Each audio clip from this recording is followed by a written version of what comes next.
আসসালামু আলাইকুম রহমতুল্লাহি ওবরাকাতুহ। সম্মানিত মুসলিম ভাই এবং বোন, আখিরাত সেভিংস ফাউন্ডেশনে রয়েছে তিনটি মহান লক্ষ্য উদ্দেশ্য। এক, কর্জে হাসানা দেওয়া বা বিনা সুদে ঋণ দেওয়া।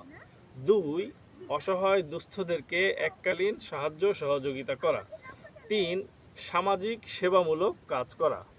সুতরাং আপনারা যদি এই মহান কাজে অংশগ্রহণ করতে চান, তাহলে আমাদের আখিরাত সেভিংস ফাউন্ডেশনের স্থায়ী সদস্য হিসেবে অংশগ্রহণ করতে পারেন।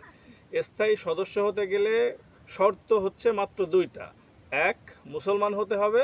দুই, প্রত্যেক মাসে কমপক্ষে 20 টাকা করে জমা দিতে হবে। সর্বোচ্চ 30, 40, 50, 100, 200 যে যা খুশি দিতে পারেন। সর্বনিম্ন হচ্ছে 20 টাকা। সুতরাং আপনারা যদি এই মহান কাজে অংশগ্রহণ করতে চান, তাহলে আমাদের সঙ্গে যোগাযোগ করবেন। এই ভিডিওর কমেন্ট সেকশনে আমাদের ফোন নম্বর দিয়ে দেওয়া হবে। আশা করি আপনারা সেখানে যোগাযোগ করবেন। শুক্রিয়া, জাযাকাল্লাহু খায়র। আসসালামু আলাইকুম রহমতুল্লাহি ওয়া বারাকাতুহু।